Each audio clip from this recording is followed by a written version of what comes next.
Alhamdulillahirrabbilalamin. Assalatu wassalamu ala israfil anbiya'i wal mursalin wa ala alihi wa sahbihi ajma'in. Amma ba'du. Rabbi shrah li sadri wa yassir li amri wahlul 'uqdatam min lisani yafqahu qawli waj'al li wazran min ahli. Assalamualaikum warahmatullahi wabarakatuh. Waalaikumsalam warahmatullahi wabarakatuh. Baik, sahabat-sahabat, ini masih insya Allah hari ini tanggal 18 November 2020. Kita masih membahas rangkaian dari skema yang pernah kita bahas sebelumnya ya, dari mulai zona nyaman, zona takut, kemudian hari ini insya Allah zona belajar begitu. Ya sebenarnya ayatnya banyak ya, kan Al-Quran itu perumpamaan yang diulang-ulang, esensinya sebenarnya nggak banyak ya, tapi dalam sehingga kita itu butuh diajari dari perspektif yang berbeda-beda untuk bisa memahami satu persoalan dengan utuh begitu. Nah, terkait dengan zona ketakutan, kemarin saya mengambil perumpamaan sebagaimana yang Allah muat di Al-Quran terkait petir begitu ya. Tentu banyak cara untuk menjelaskan tentang ketakutan manusia gitu, tapi buat saya yang cukup relevan gitu untuk diceritakan sesuai dengan pengalaman masing-masing ya.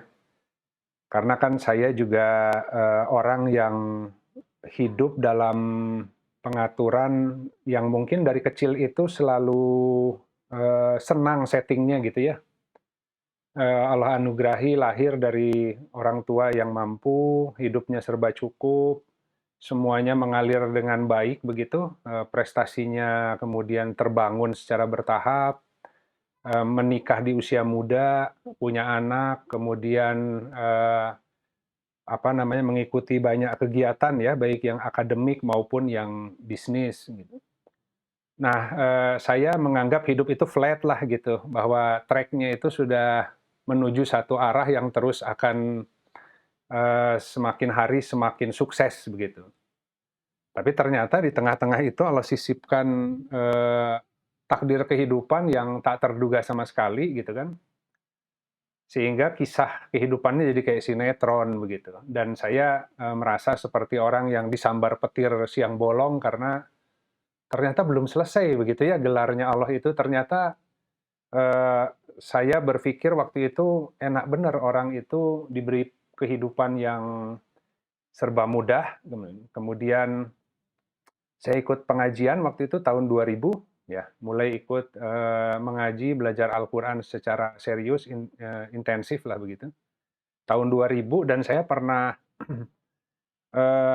merenung gitu kan, merenung dengan ilmu yang terbatas saat itu bahwa kok saya ini kayaknya lancar hidupnya gitu. Ya, semuanya serba nyaman, serba mudah gitu kan. Kemudian di tahun 2000 itu dimudahkan untuk masuk ke agama gitu. Jadi saya sempat berpikir, wah ini track-nya kok enak bener gitu. Sementara saya baca bahwa tidak ada satupun orang-orang yang eh, apa ya, yang ahli hikmah lah begitu ya, yang hidupnya itu flat gitu. Mereka itu selalu Allah uji dan diberikan banyak pengajaran melalui gelar takdir yang seru begitu. Nah, cuman saya waktu itu menganggap ya mungkin saya beda begitu ya. Tapi ternyata enggak gitu. Ternyata saya terlalu cepat menyimpulkan, barulah kemudian episode kehidupan terjadi gitu yang saya sebut sebagai hari-hari Tuhan, hari di mana semua backing lah ya gitu, semua andalan saya lepas gitu ya. Itu hari di mana saya bersimpuh hanya kepada Allah saja gitu berharapnya karena sempat putus harapan kepada semua makhluk gitu. Ya alhamdulillah ya Allah memberikan pengalaman itu gitu.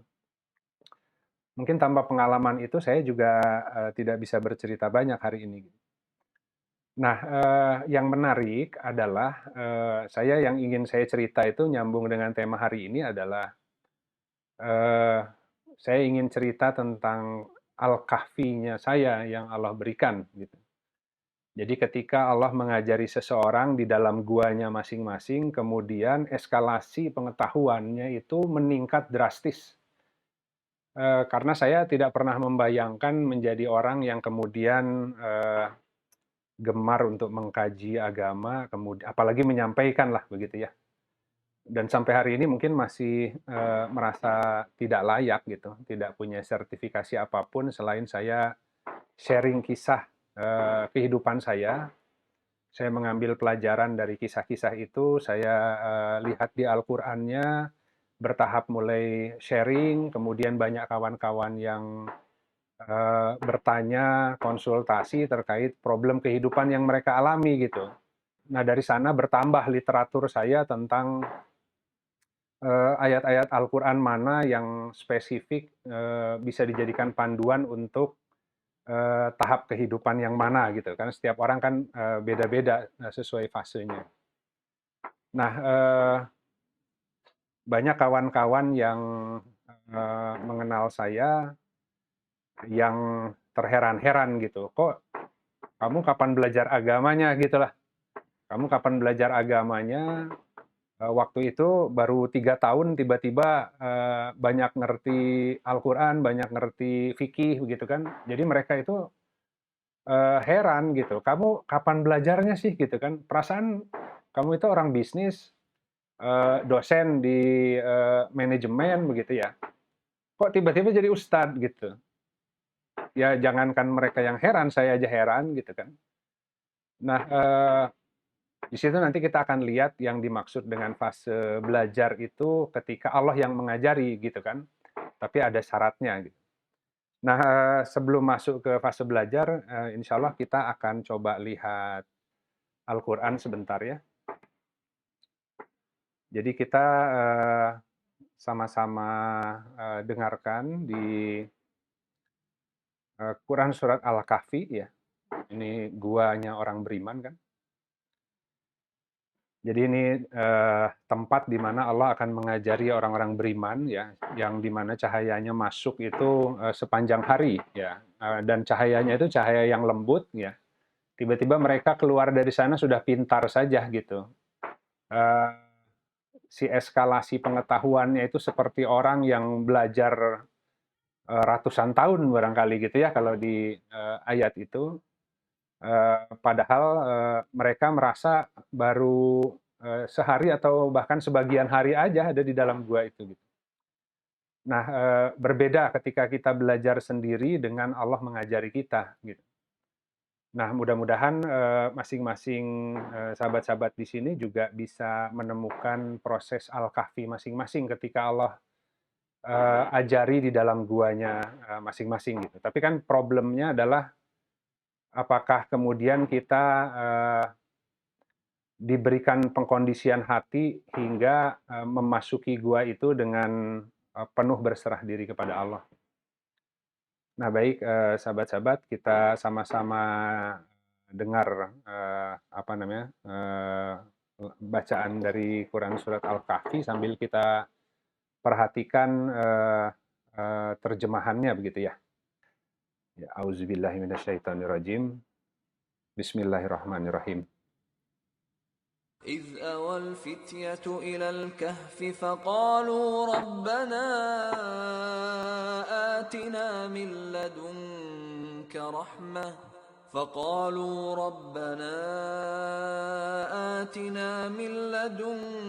رحمة وهيئ لنا من أمرنا رشدا فضربنا على آذانهم في الكهف سنين عددا ثم بعثناهم لنعلم أي الحزبين أحصى لما لبثوا أمدا نحن نقص عليك نبأهم بالحق إنهم فتية آمنوا بربهم وزدناهم هدى وربطنا على قلوبهم إذ قاموا فقالوا ربنا رب السماوات والأرض من دونه إلها لن ندعو من دونه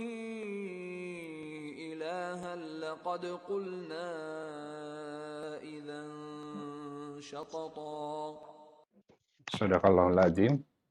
Alhamdulillah. Jadi tadi saya ambil bacaan dari Al-Kahfi, Quran surat 18 ayat 10 sampai 14 saja gitu ya.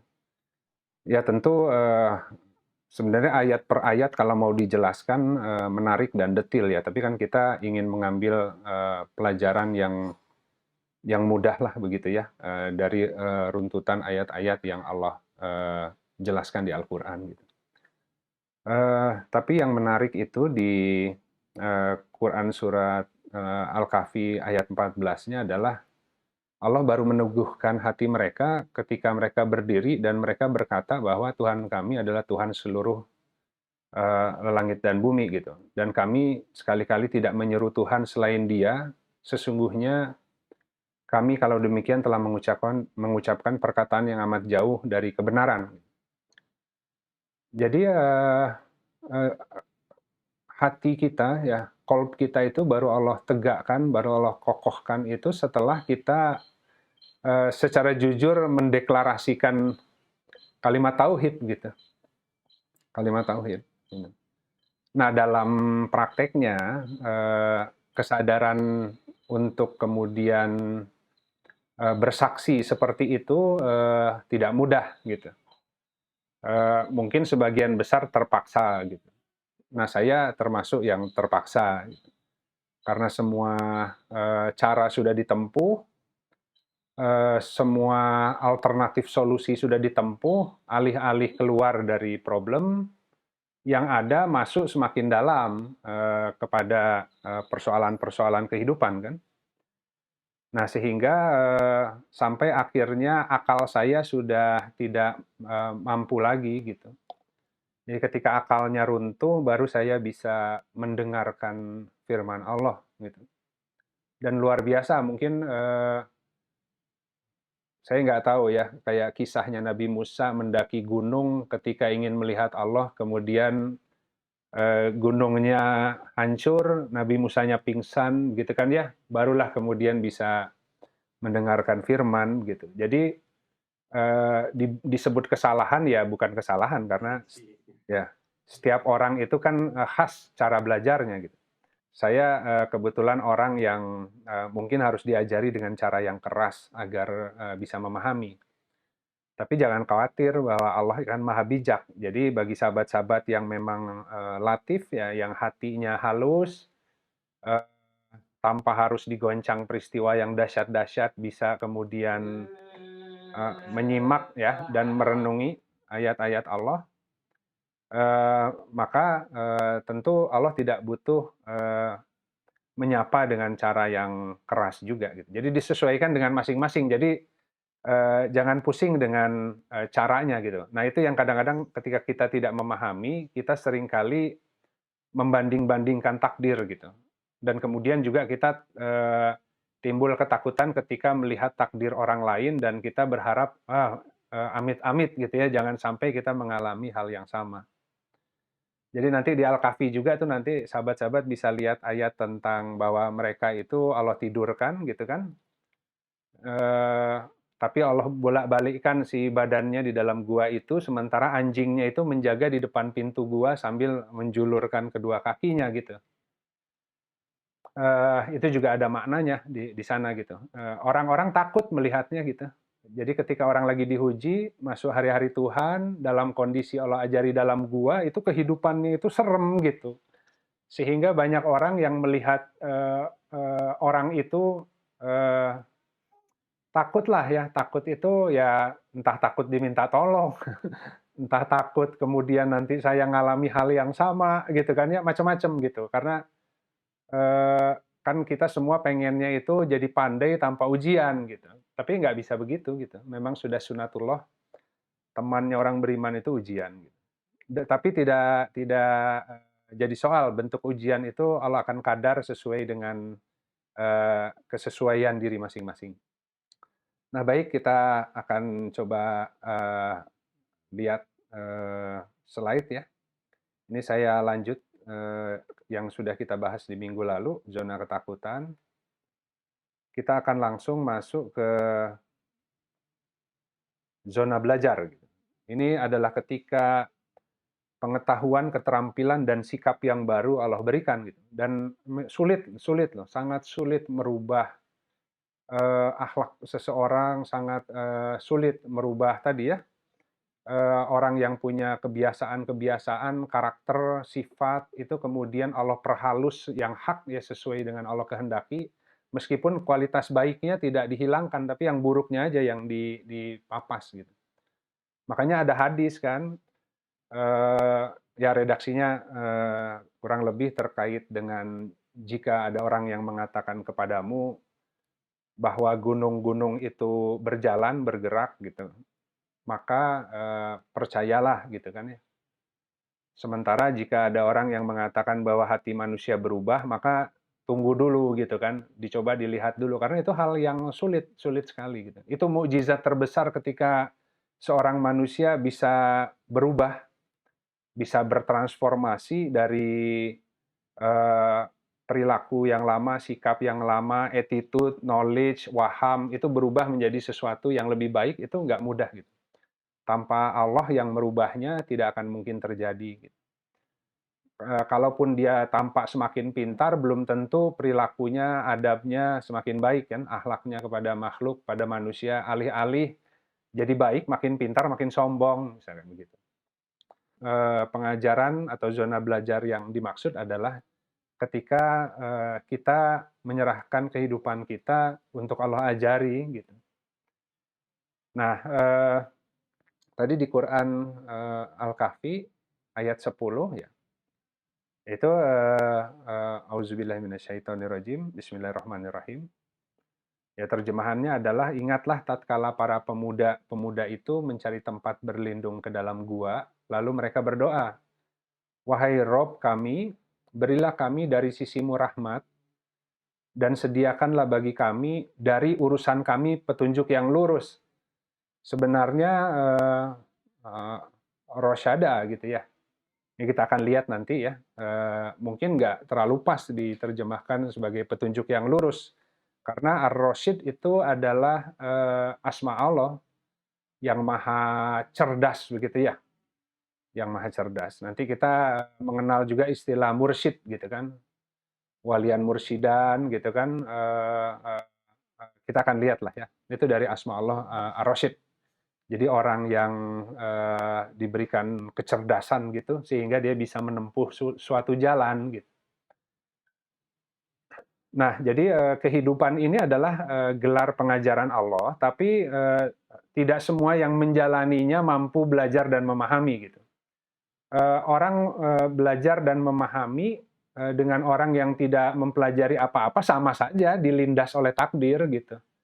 Jadi takdir yang sudah Allah tetapkan akan menimpa dia itu akan tetap berjalan sesuai dengan ketentuannya Allah ya. Tapi kan yang jadi problem adalah ketika takdir itu menggilas dia, ada orang yang kemudian di balik gilasan itu dibangkitkan menjadi orang yang lebih berpengetahuan, lebih mengenal Allah, lebih mengenal kehidupan. Tapi ada yang digilas, yang kemudian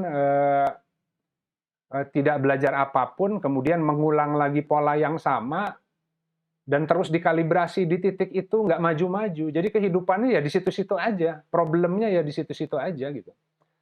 Dari zaman muda sampai sudah tua yang dibahas ya cita-cita tentang dunia sebagaimana yang diharapkan ideal di benaknya dia gitu. Padahal Allah sudah menggelar sebuah takdir yang seharusnya di situ ada sesuatu yang jauh lebih baik dari apa yang dia cita-citakan dulu gitu. Tapi ya tidak move on kan, jadi mengejar ya di situ-situ saja gitu. Nah, jadi di situ ya merugi ya tentunya ya, tersesat di bumi selama 40 hari, 40 tahun. Ya, ya mungkin 40 tahun kali 2 kali 3 ya walau alam selamanya tersesat dengan kebingungan, keraguan-raguan gitu kan. Sampai akhirnya ajal menjemput ya, kalau sudah ajal menjemput pasti hakul yakin ya kan. Karena akan melihat bahwa ternyata benar ya gitu. Tapi kan sudah terlambat. Nah, jadi tidak semua yang menjalani bisa belajar dan memahami. Nah, jadi kita lihat sahabat-sahabat bahwa ini ilustrasi saja ya. Anggaplah bahwa dalam kehidupan kita ini semua fragmen ya, tahapan kehidupan baik dari usia anak-anak, remaja, dewasa dan seterusnya gitu ya.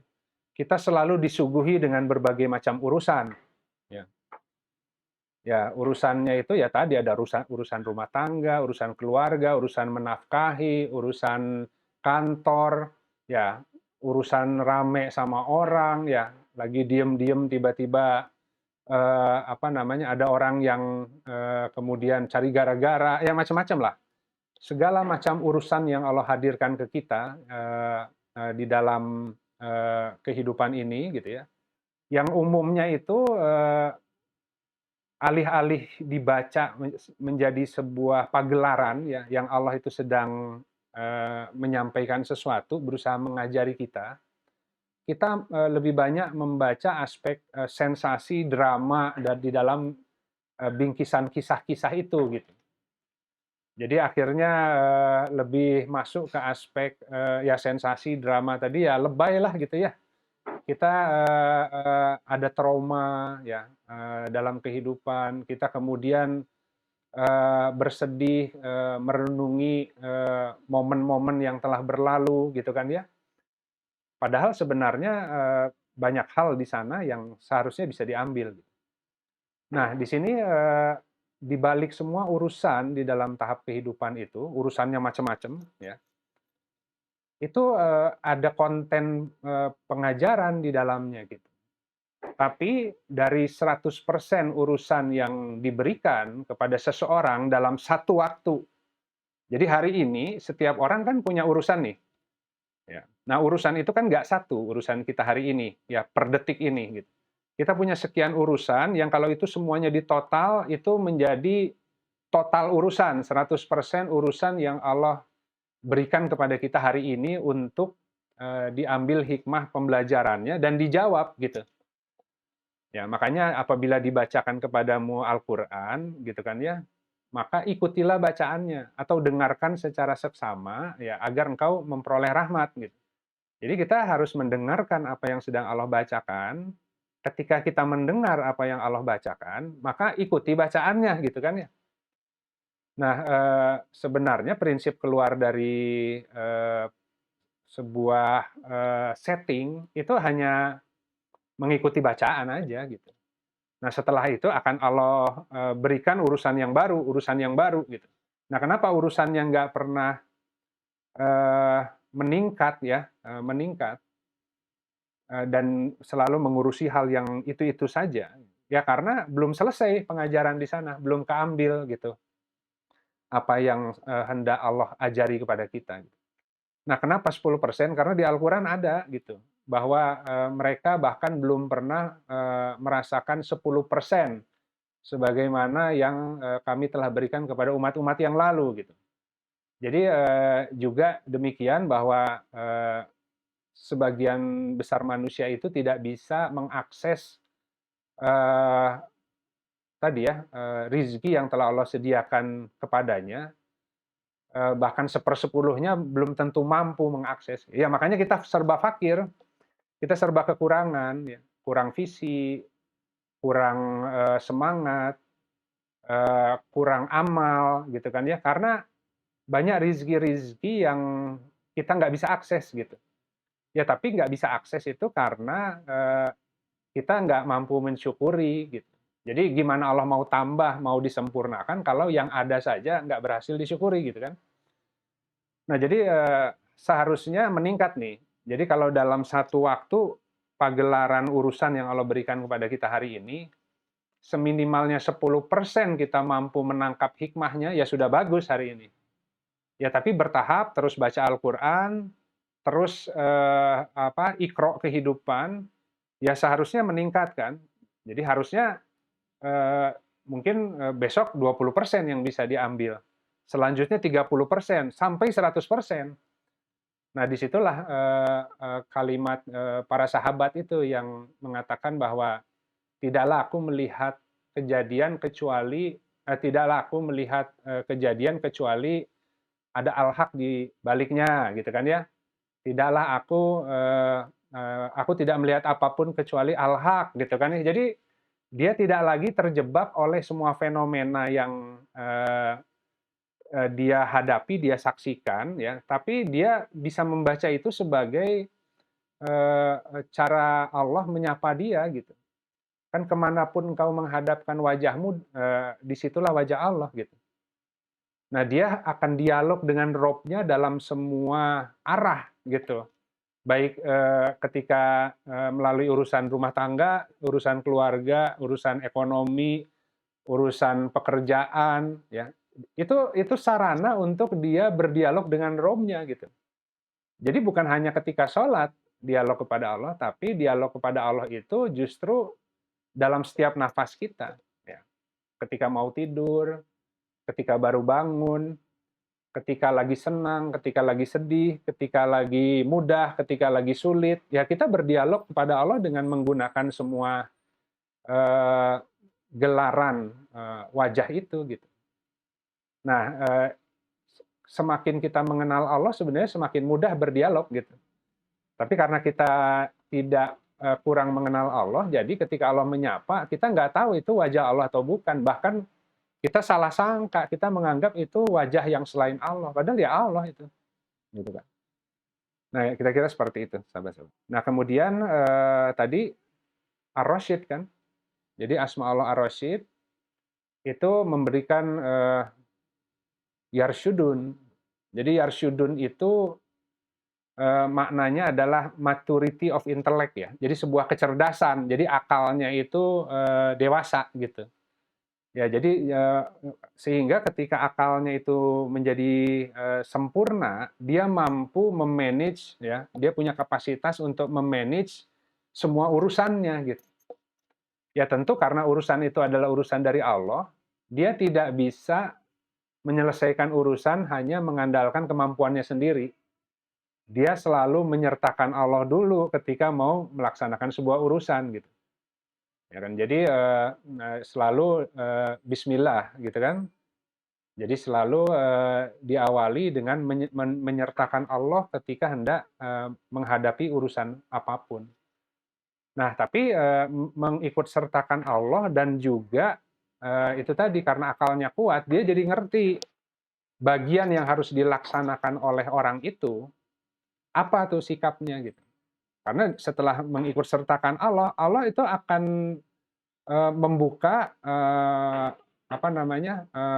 membuat urusannya berhasil kalau dia berhasil menyikapi secara tepat aja gitu. Jadi sebenarnya bukan semata-mata karena dia kerja keras gitu.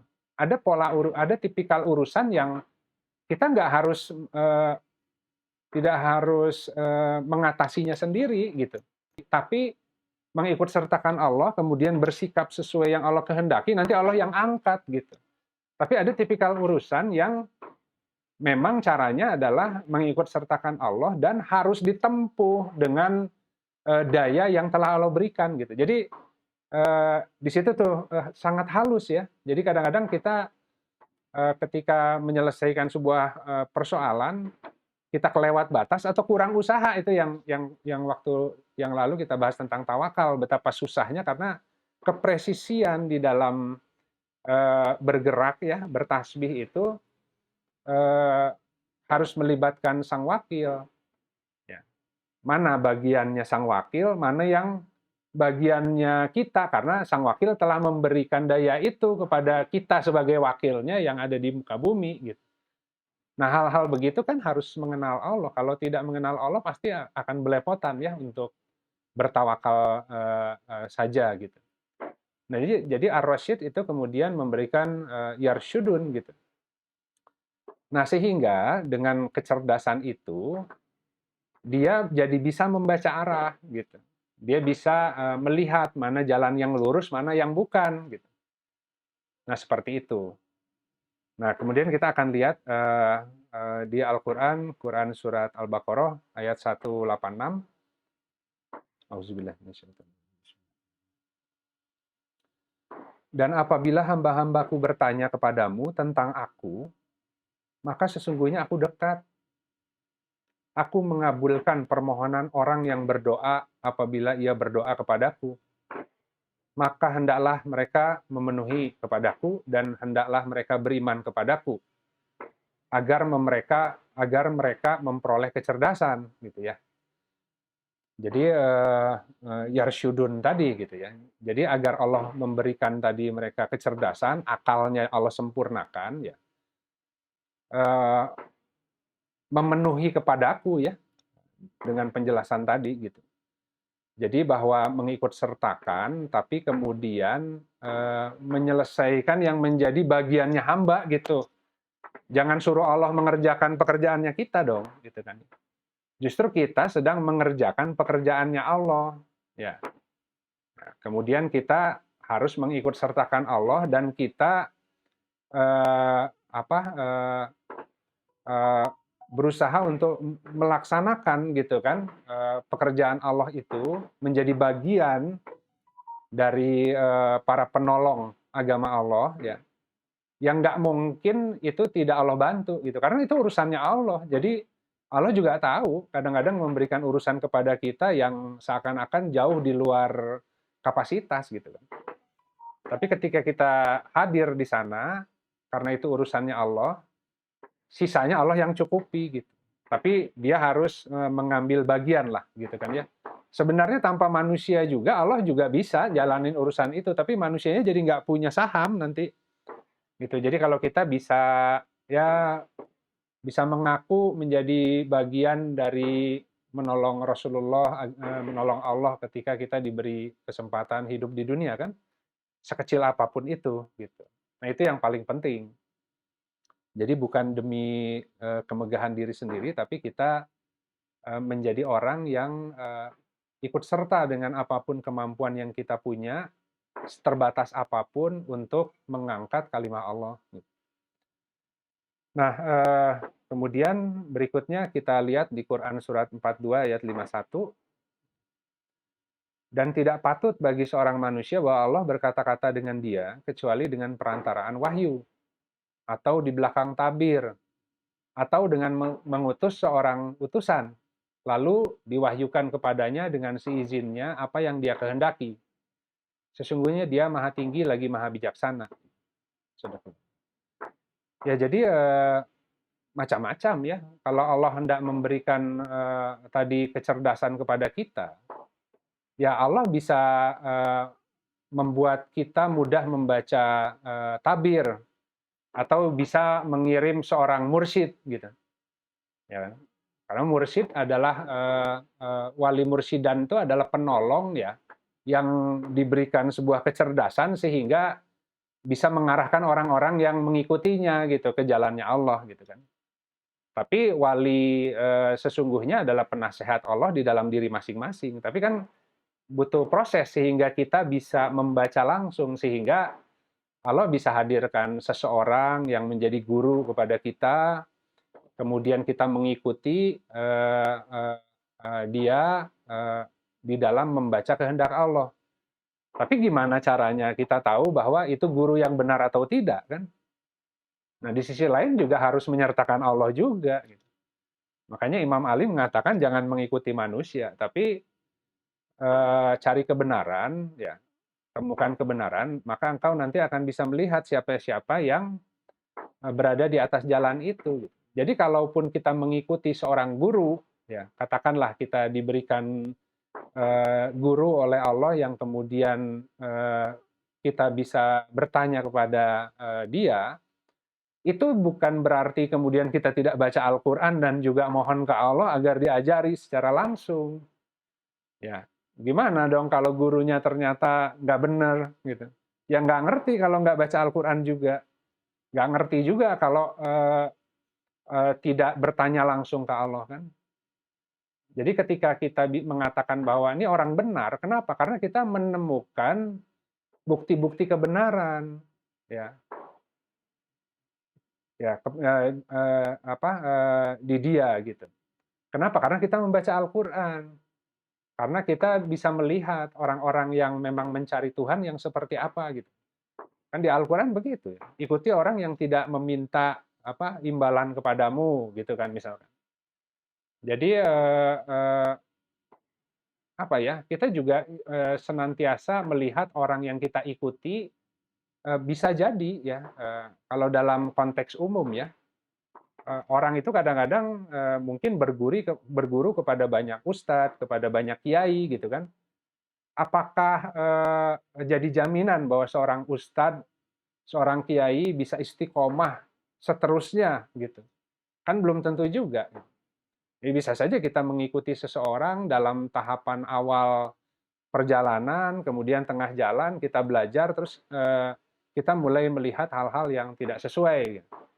Bisa jadi orang lain yang tadinya sudah berjalan di atas jalan Allah, kemudian tergoda juga oleh dunia, gitu kan ya. Jadi banyak variabel. Ya. Syukur-syukur kalau diberikan nikmat, dipertemukan dengan seorang mursyid yang hak kan. Kalau dipertemukan dengan seorang mursyid, seorang guru yang hak, pun nggak bisa kita menilai kecuali kita membaca Al-Quran sendiri. Gitu. Nah gitu. Nah karena prinsipnya seorang guru, seorang mursyid, orang yang membimbing karena diberikan kecerdasan oleh Allah, sehingga bisa mengarahkanlah orang-orang yang mengikutinya agar menjadi penempuh jalan yang lurus sesuai tracknya masing-masing. Itu pun sifatnya temporer. Gitu. Ya, masa mau disuapin terus gitu. Kita belajar ketika masih ada mursyidnya, ketika mursyidnya sudah tidak ada, masa berhenti belajarnya? Kan nggak begitu. Ya, para sahabat juga demikian. Ketika Rasulullah SAW masih ada di antara para sahabat, ya mereka dekat dengan sumber kebenaran. Apapun perselisihan, apapun kebingungan, bisa langsung tanya ke Rasulullah. Ketika Rasulullah wafat gimana? Ya sempat ada detik episode ketika semuanya itu shock juga kan. Tapi kan ya namanya Rasul juga seorang manusia, gitu. Ada ajalnya. Tapi ketika Rasulullah sudah tidak ada, apakah kemudian orang membalik ke belakang meninggalkan Al-Quran ya dan sunnah nabinya? Kan? Karena Rasulullah ya yang dibawa ya Al-Quran. Gitu. Nah jadi tetap pada akhirnya kita harus terus berjalan. Nah seperti itu sahabat-sahabat. Jadi saya tidak mengatakan bahwa orang yang sampai adalah yang ketemu dengan seorang mursyid atau ketemu guru begitu ya, enggak juga. Ada orang yang kemudian Allah anugerahi kecerdasan kemampuan untuk bisa membaca tadi di balik tabir. Jadi karena dia juga terus bertanya ke Allah gitu. Ya masa ya orang nanya terus ke Allah, bingung saya nggak punya guru, tapi saya ingin benar ya Allah ajari bagaimana caranya. Akhirnya dia wudhu, dia sholat, dia berharap ke Allah gitu kan ya. Masa ya Allah nggak ajari ya. Tapi kan kadang-kadang orang itu alih-alih ke Allah meminta diajari, ya terserah Allah nanti ngajarinya itu mau diberi kecerdasan bisa membaca yang ada di balik tabir, diutus seorang guru yang kemudian dia bisa belajar dari guru tersebut gitu kan, itu terserah Allah nanti memberikannya gitu. Tapi yang penting harus ke Allah mintanya gitu. Harus ke Allah mintanya. Nah, alih-alih orang membangun kebutuhan terhadap Allah, biasanya orang itu sibuk nyari-nyari guru gitu. Jadi nyari guru ke sana ke sini, semua pesantren didatangi gitu. Tapi dia juga nggak baca Al-Quran sendiri. Ya nggak merenung sendiri, ya gimana mau tahu ngikut orang bener atau enggak gitu. Ya kira-kira begitu ya sahabat-sahabat. Jadi bicara fase belajar adalah fase di mana kemudian kita betul-betul berharap langsung ke Allah gitu. Bagaimana kita masuk ke dalam sebuah gua, kemudian kita berharap Allah mengajari kita di situ ya. Dan kemudian ada buktinya, ada tandanya apabila mampu memperoleh pengajaran di dalam gua itu. Nah ini kita lihat yang terakhir mungkin saya akan bahas. Jadi tanda pemahaman, yaitu dia mampu memilih makanan yang paling murni bagi dirinya seperti seekor lebah gitu ya. Nah, jadi sahabat-sahabat lihat di Quran tadi Al-Kahfi ya, Quran surat Al-Kahfi ayat 19. Dan demikianlah kami bangkitkan mereka, ya, agar mereka saling bertanya di antara mereka sendiri, ya kan? Berkatalah salah seorang di antara mereka, sudah berapa lamakah kamu berdiam? Mereka menjawab, kami berdiam sehari atau sebagian hari. Kemudian berkata yang lainnya, Robmu lebih mengetahui dengan apa kamu berdiam. Maka suruhlah salah seorang di antara kamu dengan uang perakmu ini, gitu ya, warikikum, gitu ya, ke kota. Maka perhatikanlah manakah makanan yang lebih murni, gitu, yang paling murni, gitu ya, yang paling bersih, yang paling suci. Maka hendaklah ia membawakan untukmu sebagian rizki daripadanya. Dan hendaklah ia bersikap lemah lembut, ya, latif ini, dan jangan ia memberitahukan halmu kepada seseorang. Ya. Nah, yang menarik ya, sahabat-sahabat, ini kalimatnya, warokikum ya, warokikum itu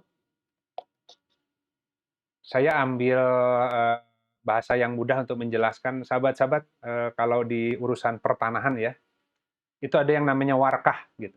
Ya, kalau yang notaris ngerti lah ya, kalau orang-orang yang biasa ngurus tanah juga ngerti. Warkah itu bagian dari bukti-bukti kepemilikan tanah, kan ada kronologi sejarahnya, sehingga nanti kalau warkahnya lengkap dengan data-data pendukung kita bisa eh, mengajukan permohonan untuk naik jadi sertifikat gitu. Ya, kalau sudah jadi sertifikat, kepemilikannya itu jadi lebih official lah gitu ya. Tapi dasarnya kan warkah ya, warkah. Warkah itu di dalam bahasa Arab itu lembaran daun. Ya, kalau di sini uang perak, atau kalau di kita itu uang kertas gitu. Kalau teman-teman bawa uang kertas itu bisa beli sesuatu itu karena ada nilainya, meskipun sebenarnya kertasnya sendiri itu tidak bernilai gitu, fulusnya itu gitu kan. Tapi karena itu menjadi legal trade yang diakui lah mata uang di sebuah negara, maka dia jadi punya nilai tukar gitu. Nah, warkah itu adalah bukti atau dasar-dasar kepemilikan seseorang atas sebidang tanah gitu. Jadi sebenarnya warokikum kalau seseorang itu diajari di dalam gua, salah satu indikatornya ketika dia nanti keluar dengan ilmunya yang baru, ini saya langsung sederhananya ya, langsung saya bypass aja karena sudah 11:30. Nah, jadi ketika dia tadi proses diajari di dalam gua, salah satu indikasi kemudian dia memperoleh sebuah pengetahuan yang bermanfaat, dia kemudian diberi pengetahuan tentang tata cara memilih makanan-makanan yang paling berkah bagi dirinya lah gitu. Nah, dia dibuat lebih mengenali dirinya juga gitu. Nah, sehingga ketika tadi datang ke sarana itu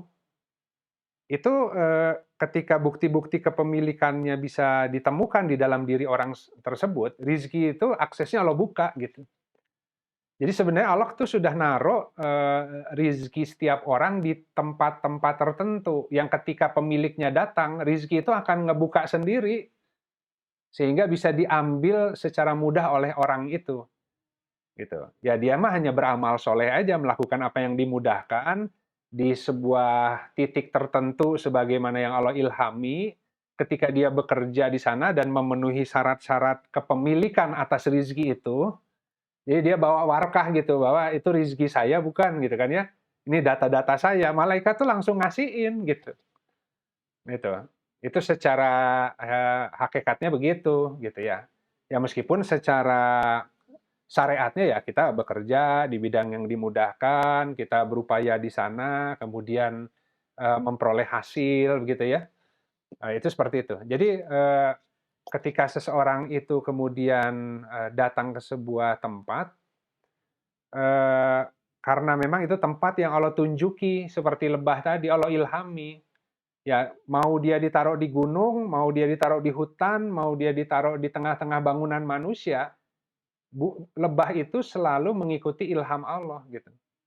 Dia akan mencari makanan intisari dari bunga-bungaan, ya, buah-buahan, ya kan, dan mengambil di sana dan selalu memperoleh rezekinya dimanapun dia ditempati gitu. Karena dia bergerak memasuki sebuah jalan yang paling Allah mudahkan bagi dia gitu. Fasluk itu ya. Nah, jadi biwarokikum itu adalah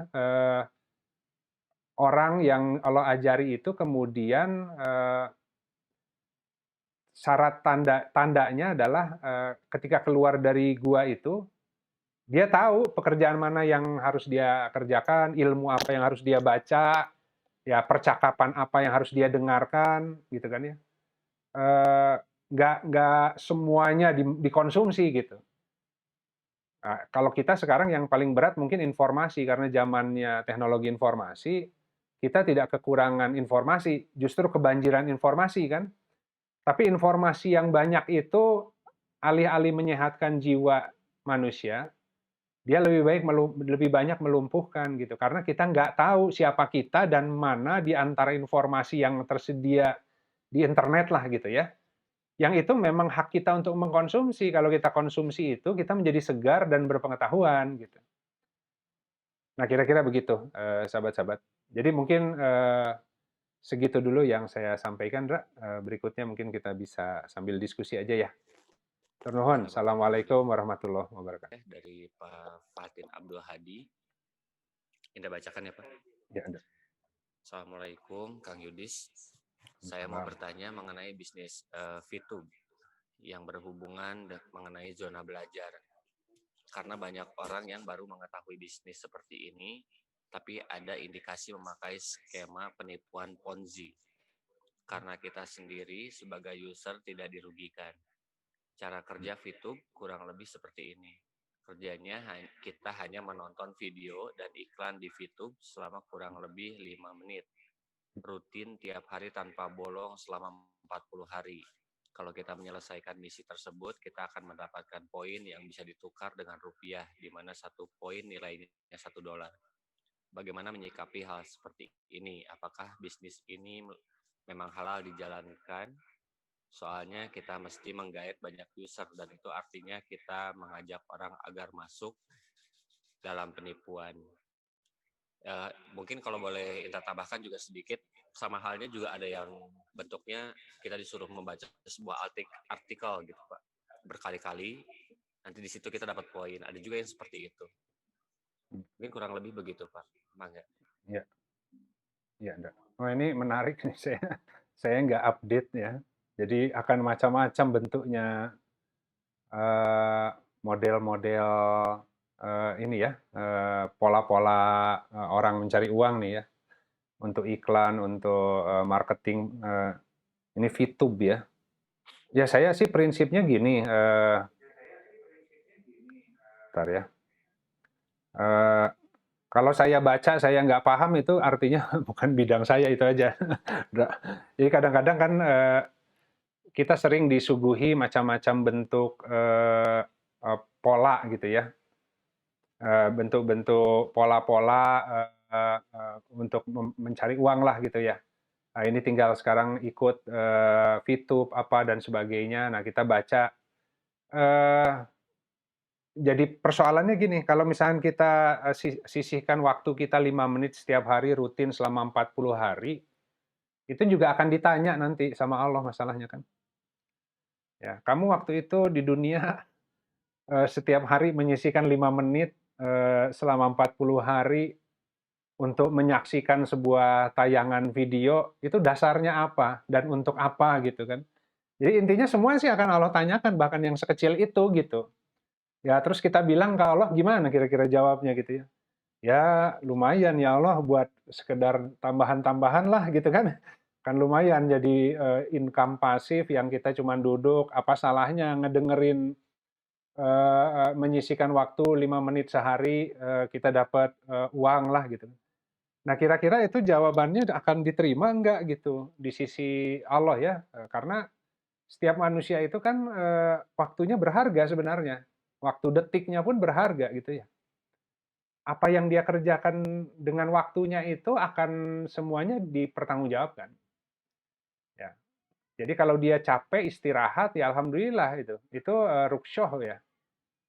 Dia capek, dia istirahat. Ketika dia segar, dia bangun, dia ngapain? Nah, itu udah mulai masuk hukum pertanggungjawaban tuh. Ya, jadi ketika orang bangun tidur, orang itu membuat sebuah perencanaan tentang eh, harusnya mencari amal soleh ya. Jadi ketika orang bangun pagi-pagi kan Bismillahirrahmanirrahim, ya wala haula wala quwata illa billah, dia mengalirkan diri setelah dia coba mengukur lah ya, memanage kira-kira ada aktivitas apa aja yang urusan yang harus dia selesaikan gitu. Atau yang bisa dia selesaikan hari ini dan di antara ini kira-kira mana yang paling Allah kehendaki aku selesaikan duluan gitu.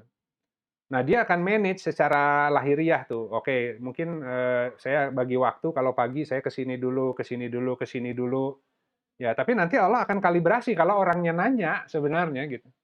Jadi kita seringkali hal-hal yang sederhana pun kita memanage sendiri gitu. Tapi harusnya kita baca, kita manage pengaturannya, kemudian kita tanyakan ke Allah dulu. Saya secara dalam rangka mensyukuri kemampuan akliyah yang Allah berikan, beginilah saya akan mengatur hariku. Ya. Nah, kemudian disetorkan ke Allah. Kira-kira betul nggak seperti itu ya Allah? Gitu kan ya. Makanya kan ayatnya begitu. Jangan kau mengatakan akan melakukan sesuatu esok hari kecuali dengan mengatakan insya Allah. Karena bisa jadi Allah kemudian mengadakan sebuah urusan yang lebih baik lah gitu ya, yang lebih hak gitu. Jadi artinya harus di-manage, dibuat rencananya, karena kan bisa meninggal kita ya, ajal bisa datang kapanpun kan. Kira-kira kalau lagi tadi dengerin VTube, pas menit kedua tiba-tiba malaikat maut datang dicabut, gimana tuh? Repot juga kan, kita nggak punya dasar kan. Ketika orang meninggal lagi sholat, wah enak, cukup enak tuh pertanggungjawabannya ya. Orang meninggal ketika sedang berhijrah ke jalan Allah, sedang memperbaiki diri, kan gitu ya. Tapi ketika orang itu kemudian, wah lumayan juga nih ada pola yang kalau saya kerjakan ini dapat tambahan-tambahan sebagainya, ya. Nah, dasarnya itu yang, jadi bukan berarti tidak boleh bergerak di muka bumi mencari sebagian karunia Allah, di situ mau berdagang dan sebagainya, tapi tetap dalam rangka untuk mencari karunia Allah di balik itu. Jadi ketika berdagang itu kita sedang mencari harta karun yang Allah sediakan melalui sarana perdagangan itu. Tapi kalau yang tadi, saya juga nggak tahu konten apa tuh yang kita dipaksa suruh nonton 5 menit dalam 40 hari terus-menerus kan? Gitu. Jadi yang sementara yang saya mampu jawab begitu. Ya, jadi secara akidah kita harus hati-hati, jangankan 5 menit gitu. Detikan dalam kehidupan itu akan dipertanggungjawabkan gitu. Jadi seminimalnya kita harus bertanya ke Allah dengan optimalisasi waktu hari ini, secara akliyah begini kita memanage, tapi kemudian serahkan ke Allah untuk kemudian mengkalibrasi ulang amal mana yang kemudian harus kita masuki duluan. Karena amal setiap langkah jadi amal soleh itu nggak mudah itu, karena harus connect ke Allah terus dalam setiap amalannya kan. Jadi dalam satu hari ketika kita mengerjakan satu amalan, apakah yang tadi ya, yang skema pie chart itu, jangan-jangan mengalir di amal solehnya hanya 10% dalam 100% waktu atau urusan yang ada hari ini kan.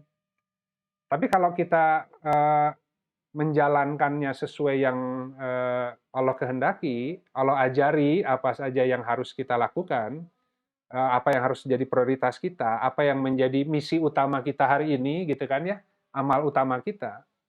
Maka si kemungkinan penghidupan yang baiknya lebih besar karena hari ini diisi dengan ya 50% amal soleh gitu. Yang sisanya ya nggak tahu apakah itu masuk amal soleh atau enggak gitu kan. Jadi memang setiap hari kita harus bertanya apakah yang akan saya lakukan hari ini itu amal solehnya gitu kan. Atau ada yang lain ya Allah gitu kan? Itu bertanya ke Allah. Kira-kira itu Ndra, terkait skema Ponzi dan sebagainya, saya harus lihat dulu. Nanti mungkin saya juga pelajari lah ya, VTube ya. Minggu depan bisa kita bahas lagi. Ya, iya. Eh, iya, kan gini. Iya, jadi tergantung forumnya sih, Teh. Tergantung forumnya. Kalau saya cerita di sini sih agak relevan ya. Saya kan cerita bagaimana Allah mengajari saya. Ya kalau yang nggak biasa ngaji kan, gimana kamu tahu bahwa itu Allah yang ngajari langsung, gitu kan? Gimana kamu apa buktinya, gitu kan ya? Ya karena mereka juga nggak mencari Allah, mereka tidak merasakan kehadiran Allah dalam kehidupannya sehari-hari ya. Jadi kalau tiba-tiba saya ngomong sama orang di luar yang apa namanya, eh, yang ya punya punya sudut pandang lain lah gitu ya. Mungkin yang saya sampaikan hari ini pun jadi agak aneh gitu ya. Oh ini ngaku-ngaku diajari langsung oleh Allah. Kok bisa belajar agama nggak ada gurunya? Kok bisa belajar agama itu dulu belajarnya di pesantren mana gitu kan ya? Ya itu mengerti bahasa Arab nggak ya? Belajar nahu sorof nggak? Ya. Mungkin akan banyak hal-hal seperti itu yang kita alami gitu ya. Jadi ketika misalkan teman-teman di sini menempuh ya perjalanan kehidupan, banyak kementokan dalam kehidupan, kemudian baca Al-Quran sesuai dengan keterbatasan yang ada ya, tapi kemudian hatinya berharap, banyak sekali apa namanya kemudahan-kemudahan yang Allah berikan dan kita siarkan nikmat ke orang yang kalau orangnya misalkan jangankan orang luar ya, di antara keluarga sendiri aja gitu. Kan nggak semuanya belajar agama ya. Ya. Coba aja kalau misalkan kalau ngobrol sesama orang yang sering ngaji sih jadi masuk akal karena itu jadi pembelajaran. Tapi maksudnya tadi, oh saya kemarin itu mengalami, ya, jadi contohnya itu gini, saya pun dalam sebuah eh, forum terbatas menyampaikannya, Teh Irna. Tapi saya berusaha untuk berdakwah juga di luar dengan apa dengan forum yang lebih umum, tapi bahasanya mungkin tidak seperti ini. Ya, bahasanya akan lebih logis lah gitu ya. Ya gimana kok tiba-tiba belajarin ya kalau dulu kan saya bisa bilang ya sudah tidak ada pilihan, kemudian saya itu udah nggak bisa ngapa-ngapain, sedih terus setiap hari, tiba-tiba pas baca kitab fikih jadi orang jadi tenang kayak orang baca komik gitu ya. Terus tiba-tiba kok Allah kasih hiburannya itu baca kitab fikih gitu. Karena banyak lagi ditimpa banyak ujian kehidupan, nonton mikirnya masalah, ya jalan-jalan boro-boro bisa menikmati, kepikirnya sedih. Tapi anehnya waktu baca kitab fikih kok kayak orang baca komik, tenang hatinya ya. Gitu. Terus kemudian saya punya kesimpulan bahwa ini kelihatannya Allah menghendaki memang saya membaca itu karena hati saya dibuat tenang di sana kan, gitu. Nah, ketika saya bicara ke orang luar, ah kamu mah mungkin mengkait-kaitkan aja ya, bisa aja begitu kan. Jadi cerita pertolongan Allah itu kepada diri masing-masing, ada yang bisa diceritakan, ada yang harus difilter gitu teh. Karena kalau enggak nanti jadi, oh saya kayaknya menerima petunjuk nih dari Allah. Gimana tiba-tiba saya diberikan intuisi gitu kan, saya diberikan sebuah signal untuk menempuh suatu jalan. Ya ketika cerita kepada yang nggak pas, orang akan bilang wah ini halusinasi nih gitu ya. Ini orang nih ngada-ngada nih, rada aneh nih gitu kan. Tapi nggak setiap orang akan punya pengalaman yang khas dengan robnya gitu. Nah, tapi untuk bicara ke umum, kita harus filter lah, kira-kira seperti itu. Jadi, dalam kisahnya Al-Kahfi, itu para pemuda itu ketika kemudian orang-orang negeri di zaman itu datang mengetahui tempat mereka, kan orang-orang yang mengerti urusannya kemudian menutup dan kemudian mendirikan rumah ibadat di atasnya gitu. Menjadi masjid, menjadi pengingat gitu. Bahwa ini mereka itu hamba-hamba yang beriman yang memang kejadian Rokim itu kejadiannya itu yang dituliskan di prasasti batu itu tuh sebenarnya sesuatu yang mudah aja bagi Allah gitu. Apakah engkau menganggap itu sesuatu yang menakjubkan kan begitu? Allah lagi mengajari orang yang di zaman itu nih loh, pemuda-pemuda beriman masuk ke dalam gua, Allah tidurkan mereka sekian ratus tahun, ya. Kemudian orang-orang yang mengetahui urusan mereka itu mengambil sebagai hikmah bagi dirinya, kemudian menjadikan di atasnya bangunan peribadatan, masjid.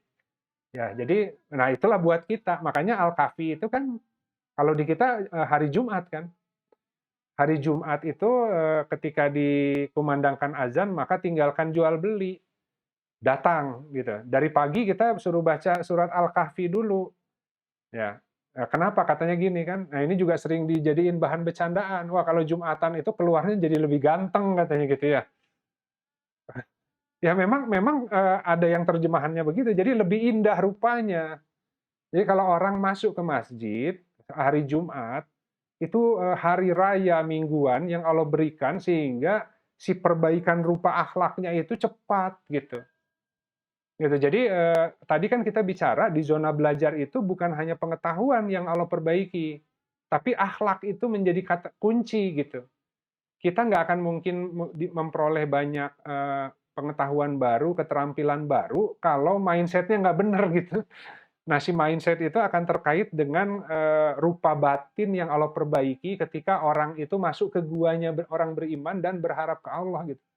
Jadi mungkin bacaan saya itu dalam 3 tahun itu nggak banyak, tapi pemahamannya dilipat gandakan oleh Allah gitu.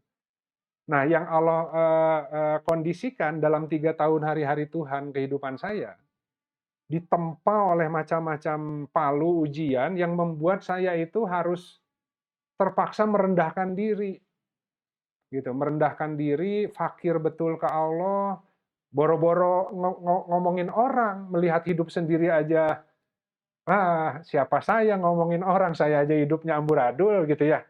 Nah, karena Allah kasih itu, jadi fokus ke diri sendiri dan berharap ke Robnya, dan saya menganggap orang lain mah baik, yang buruk tuh saya gitu. Tapi ternyata pengharapan kefakiran begitu yang Allah respon dengan menghiasi dengan cepat gitu orang-orang yang datang kepada Allah dan membutuhkan rupa batinnya dirubah gitu ya. Nah, ketika rupa batinnya dirubah, ilmu mah tiba-tiba jadi ngerti banyak gitu. Jadi saya bisa mengatakan berdasarkan pengalaman, orang yang kerjanya baca kitab dari pagi sampai sore bertahun-tahun, ya, tidak menjadi jaminan lebih paham ya ketimbang orang yang membaca kitab semampunya, berharap tinggi ke Allah dan beramal soleh gitu.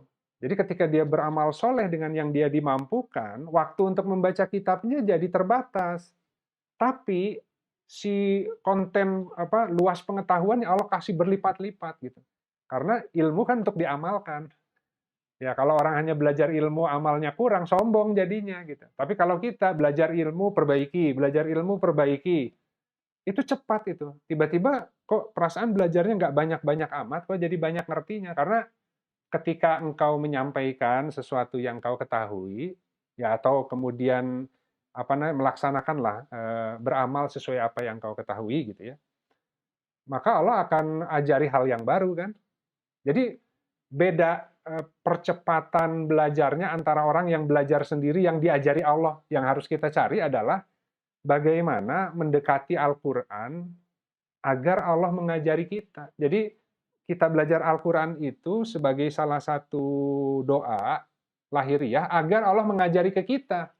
Jadi kita tidak mengandalkan kita yang belajar Al-Qurannya, tapi Allah yang membacakan ke kita ayat-ayat yang tadi kita baca nggak paham, ketika Allah bacakan dalam kehidupan kita jadi ngerti kita gitu. Ya gitu. Baik. Baik kalau gitu Ndra, saya akhiri saja ya sesi hari ini. Ya seperti biasa bagi yang berkelapangan silakan dibuka kameranya. Jadi ini sudah pesan sponsor, pesan moderator ya.